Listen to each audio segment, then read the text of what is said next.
Évangile de Jésus-Christ selon saint Marc 6, 1-6. En ce temps-là, Jésus se rendit dans son lieu d'origine, et ses disciples le suivirent. Le jour du sabbat, il se mit à enseigner dans la synagogue.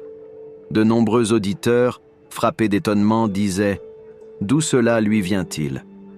Quelle est cette sagesse qui lui a été donnée et ces grands miracles qui se réalisent par ses mains ? N'est-il pas le charpentier, le fils de Marie et le frère de Jacques, de José, de Jude et de Simon ? Ses sœurs ne sont-elles pas ici chez nous ? » Et ils étaient profondément choqués à son sujet. Jésus leur disait « Un prophète n'est méprisé que dans son pays, sa parenté et sa maison. » Et là, il ne pouvait accomplir aucun miracle. Il guérit seulement quelques malades en leur imposant les mains. Et il s'étonna de leur manque de foi. Alors Jésus parcourait les villages d'alentour en enseignant. Acclamons la parole de Dieu.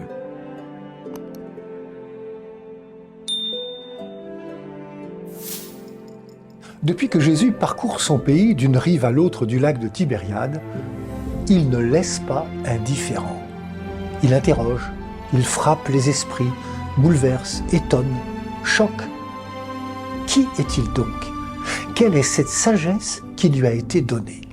Même dans son propre village, au milieu des siens, ses frères et sœurs de Nazareth sont surpris et semblent ne pas le reconnaître.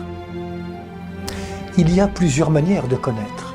On peut connaître sans la foi, on peut connaître dans la foi. L'Évangile nous dit que Jésus s'étonnait de leur manque de foi. On peut porter sur Jésus un regard d'historien, de sociologue, de psychologue, d'humaniste. On peut aussi porter un regard de foi qui ne retire rien des autres regards, mais les complète. Sans ce regard de foi, on peut passer à côté de la véritable identité de Jésus de Nazareth. Par sa manière d'être, de parler et d'agir, Jésus invite à ce regard de foi, invite à la confiance, à voir plus loin que les apparences et que les habitudes. Quand il guérit, quand il libère un esprit impur, quand il brave le jeûne et le sabbat, quand il s'intéresse aux collecteurs d'impôts, aux malades, aux pécheurs, Jésus invite ses interlocuteurs à un nouveau regard, il les invite à la foi. Il fait signe. Ce regard de foi permet de ne pas rester dans l'habitude, une connaissance superficielle ou affective. N'est-il pas le fils du charpentier, le fils de Marie ? Les siens restent figés sur le passé, restent dans l'image qu'ils avaient de lui dans son enfance et sa jeunesse au pays de Nazareth. Et au lieu de rencontrer un accueil chaleureux, Jésus ne rencontre chez lui que soupçon et méfiance. Du coup, ses proches passent à côté de ce qu'il est véritablement. Cette illustration de ce que Jean écrit dans son prologue, « Il est venu chez les siens et les siens ne l'ont pas reçu ».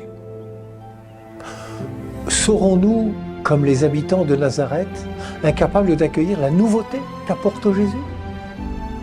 À tous ceux qui le reçoivent, à ceux qui croient en son nom, il a donné pouvoir de devenir enfants de Dieu.